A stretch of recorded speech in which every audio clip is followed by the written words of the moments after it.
Olá, meus queridos amigos, vamos falar de coisa boa, vamos falar sobre audiência trabalhista. Já falamos aí um pouquinho sobre os cálculos, né? Espera só um minutinho que deu um nó aqui no microfone. Pronto.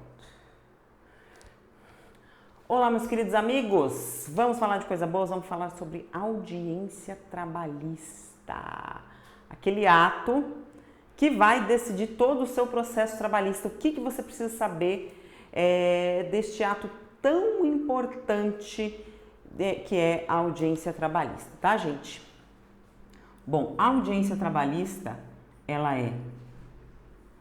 tem os princípios da oralidade, né? A Justiça do Trabalho se rege pelo princípio da oralidade e ela é muito dinâmica, muito rápida. Então não pode piscar, tem que ficar ligadinho, olho no lance.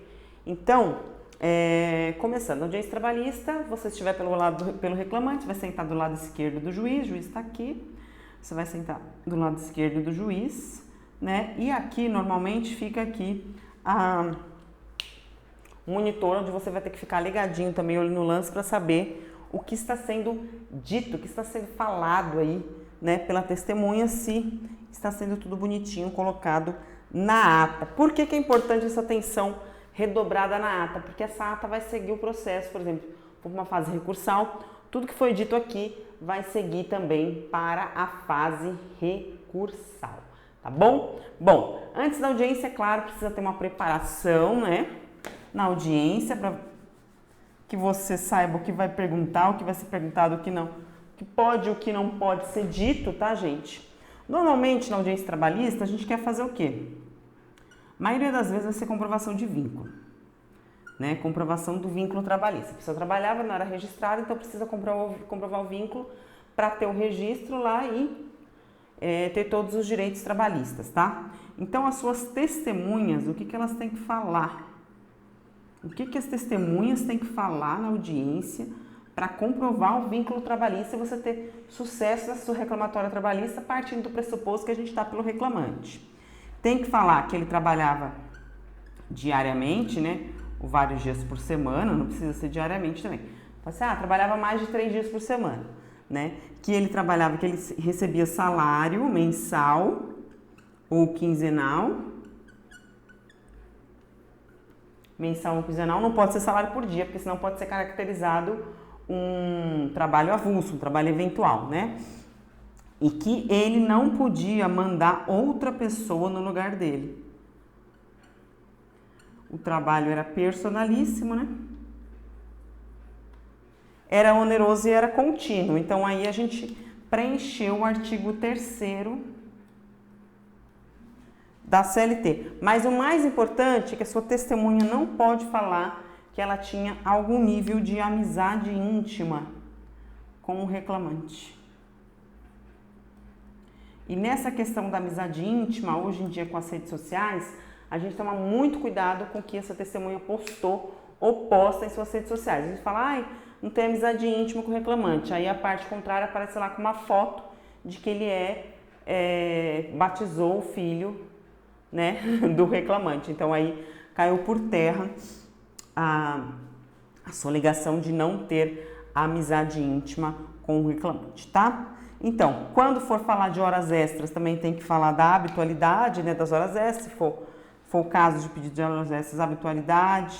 A testemunha tem que saber mais ou menos, fazer hora extra, fazia. Quantas horas por dia fazia de hora extra? Quantas horas costumava ficar depois do horário? Tem que falar mais ou menos, né? Não precisa falar com precisão, mas tem que falar mais ou menos, porque aí o juiz vai ter como sentenciar e ter segurança para até fazer um cálculo numa eventual condenação, tá bom? Isso é a gente falando assim de forma en passant aí pelo depoimento da testemunha. Então, começou lá a audiência, o juiz, é claro, vai perguntar se tem acordo, se tem possibilidade de acordo, se tem possibilidade de acordo. Os juízes adoram o acordo. E você, advogado, tem que adorar o acordo também. Porque muitas vezes você tem aí ai, mas nessa sentença eu posso ganhar 50 mil reais. Como que eu vou aceitar um acordo de 5, de 10? Melhor um na mão do que 50 voando. Às vezes a empresa não tem liquidez, tá? É uma empresa que tem um sócio ali que não tem nada no nome, que vai sumir do mapa. Então, aí às vezes você não vai aceitar um acordinho aí de 20, porque achando que pode ganhar 50 e no final das contas pode ficar sem nada. Então, sempre avaliem a possibilidade de acordo, a necessidade do reclamante também, né, se para ele é interessante um acordo naquele momento, e também se a empresa tem liquidez. Antes de vocês irem processar ou saber, ou entrar com o processo, já vejam que aquela empresa tem bens no nome dela, tem como pesquisar isso aí por programinhas, né? Eu uso muito bom que se chama RedSuc.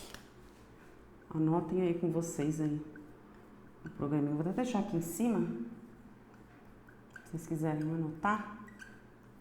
Muito bom que se chama RedSuc. Procurem depois. Não é tão caro, dá para ter no escritório de forma tranquila. Tá bom? Então pesquisem sempre se a empresa tem liquidez. Não havendo acordo, vamos partir para a instrução, né? Vai instruir, aí o que acontece? Vai ouvir as testemunhas primeiro. Bom, vamos falar agora de ordem de oitiva de testemunha, que é importante também vocês saberem. Sempre vai ser ouvida a testemunha do reclamante primeiro? Depende. Por exemplo, vamos dizer que nós estamos numa reclamação trabalhista. Nessa reclamação trabalhista você está requerendo o vínculo e as verbas rescisórias, obviamente, né? Isso aqui é o dinheiro. O processo não paga conta, porque paga conta é dinheiro. Então, a gente precisa pedir as verbas rescisórias. E aí, o que a gente vai fazer? Qual vai ser as duas possibilidades de defesa dessa empresa? Ou ela vai negar o vínculo, ou ela vai negar a prestação de serviço. Se ela negar a prestação de serviço, o ônus é do reclamante, de provar o serviço e o vínculo. Aí, nesse caso, ouve primeiro as testemunhas do reclamante. Se ela negar o vínculo, aqui ela admite a prestação de serviço, mas admite a prestação de serviço, fala, não, ele prestava o serviço lá, mas ele prestava o serviço de forma eventual, não era sempre. Aliás, era um dia eu já pagava diária, era outro dia eu já pagava diária, então não tinha vínculo. O dia que eu precisava eu ligava, né? Então, admite a prestação de serviço. Nesse caso aqui, a reclamada atribui para si o ônus da prova. Aí, nesse caso, a reclamada começa a ser ouvida primeiro. Tá bom? Por que é importante você saber? Então, você já tem a ciência ali da contestação, né? Normalmente o juiz vai dar uma lidinha ali para já ver quem é que vai ser ouvido primeiro. Porém, pode, claro, né, passar batido, como já aconteceu comigo. Você fala, excelência, pela ordem, a reclamada está negando o vínculo, mas está admitindo a prestação de serviço. Então, ela atribuiu o ônus da prova para ela. Então, primeiro tem que ser ouvido as testemunhas da reclamada, tá bom?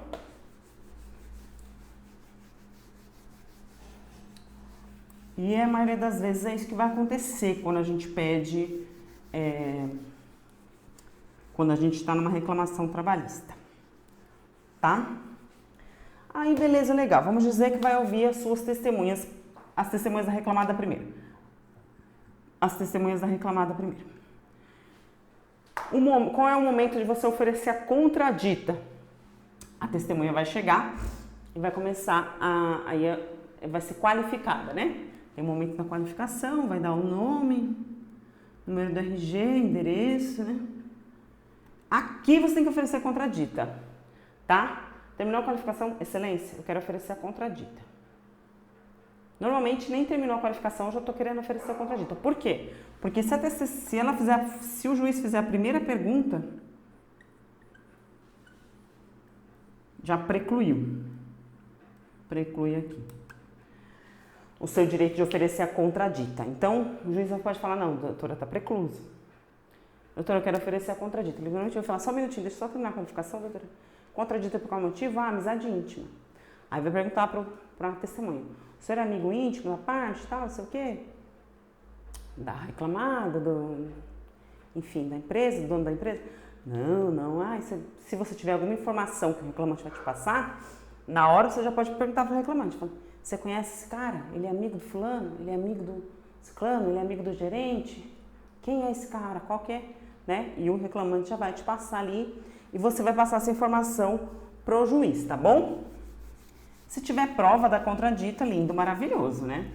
Se o reclamante ficar sabendo antes quem vão ser as testemunhas, perfeito e lindo mesmo, que aí você já pode ter tempo para ficar juntando essa munição para você oferecer uma contradita e oferecer uma contradita ali firme e calçada em provas, tá bom? Porque aí você afasta a validade desse depoimento. Ou o juiz não ouve ou ele ouve na qualidade de informante. Outra coisa importante é que a testemunha é advertida, né? Aí, se a contradita não for acolhida, a testemunha vai ser advertida quanto ao crime de falso testemunho. Tem juiz que bota um pânico aqui nessa hora. Tinha um juiz aqui na comarca, ele botava um pânico. Né? Falava, olha, o senhor está aqui para falar a verdade, o senhor não está aqui para prestar favor para o fulano nem para o ciclano, o senhor está aqui como funcionário da justiça, e se o senhor mentir, o senhor vai preso, o senhor está me entendendo? Se o senhor mentir, o senhor vai preso, o senhor vai ser, preso não, ele fala assim, o senhor vai ser processado criminalmente, e vai ter que pagar multa, viu? É o senhor que vai pagar multa, viu? É o senhor, não é o fulano nem o Beltrano, não. Tipo assim, era o seu que vai cair. Então, dá uma advertida aí, joga um pânico básico aí, para a testemunha não mentir, tá bom? E aí começa o depoimento da testemunha. Então, como eu já tinha adiantado lá no começo, começou o depoimento da testemunha, você já fica de olho na ata. O juiz normalmente vai começar as perguntas.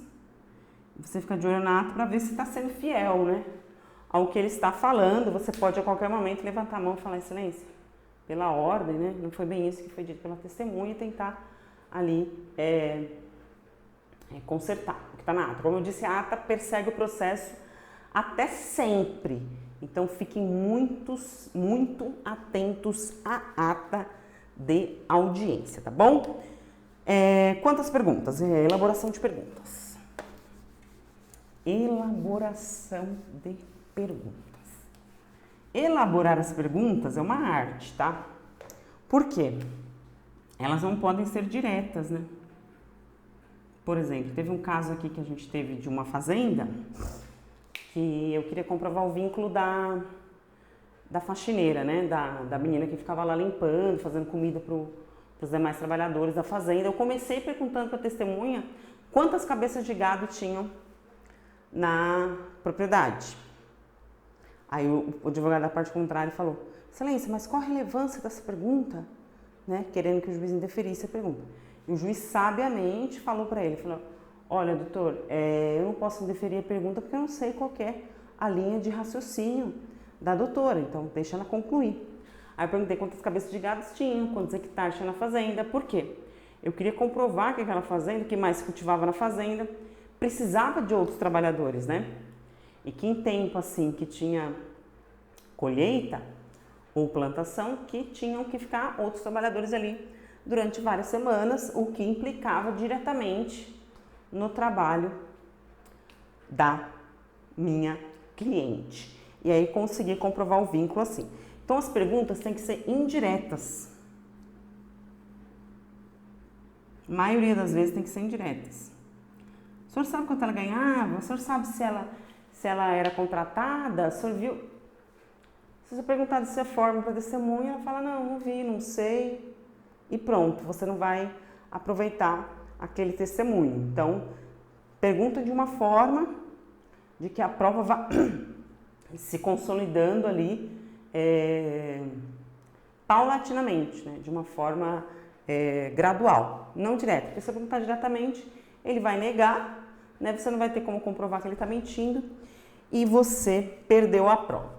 Quando é importante você pedir o depoimento pessoal da parte. Sempre é bom pedir o depoimento pessoal da parte, tá? Porque no depoimento pessoal, você pode pedir, da parte contrária, você pode obter a confissão. Se ela se embananar lá, você pode obter a confissão. Então, principalmente se for empresa grande, às vezes leva um preposto ali um pouco mais despreparado, com um estagiário de direito, a pessoa fica um pouco mais nervosa, ou se for, por exemplo, uma demanda doméstica, né, que a pessoa se exalta e aí às vezes acaba escorregando e você consegue uma confissão, tá bom? Então, sempre peço o depoimento pessoal. Depoimento de testemunha, ofereçam ao contradita logo após a qualificação. Fiquem ligados na ata. Se alguma pergunta sua que você fizer for indeferida, proteste, tá? Conseguindo os protestos em ata, tá? E no final da audiência será dado o momento para vocês fazerem requerimentos, né?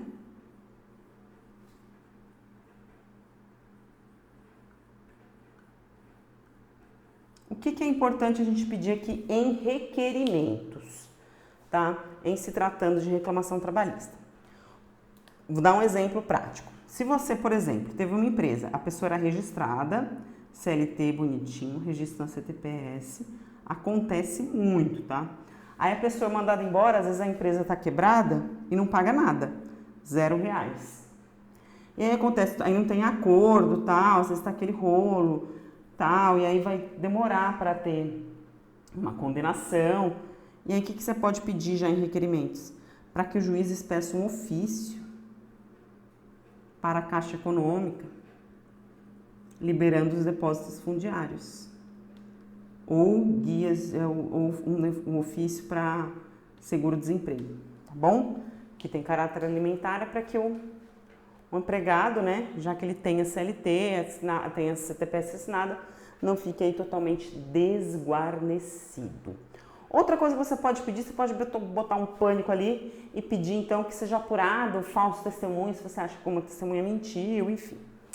Tem algumas outras técnicas aí, mas seria para os casos mais complicados, tá bom? Que mais? O juiz pode dar tempo para vocês fazerem razões finais. Normalmente serão remissivas ou o juiz vai dar prazo. Mas, via de regra, esse processo, após essa audiência de instrução, que é esse ato tão dinâmico, já segue para ser sentenciado. Após o final vai ter mais uma oportunidade de acordo, né? Então pode ser que a empresa veja que se deu realmente mal e que precisa consertar e aí corre para fazer um acordo, ou não havendo acordo de forma nenhuma, já segue para ser sentenciado, tá certo? Então, por enquanto era isso que eu tinha para falar sobre audiência trabalhista. Teremos aula também sobre iniciais, já tivemos aula de cálculo e vamos falar mais um pouquinho de recurso também. Vamos falar de umas ordens mais técnicas na trabalhista, tá certo? Muito obrigada, até a próxima aula.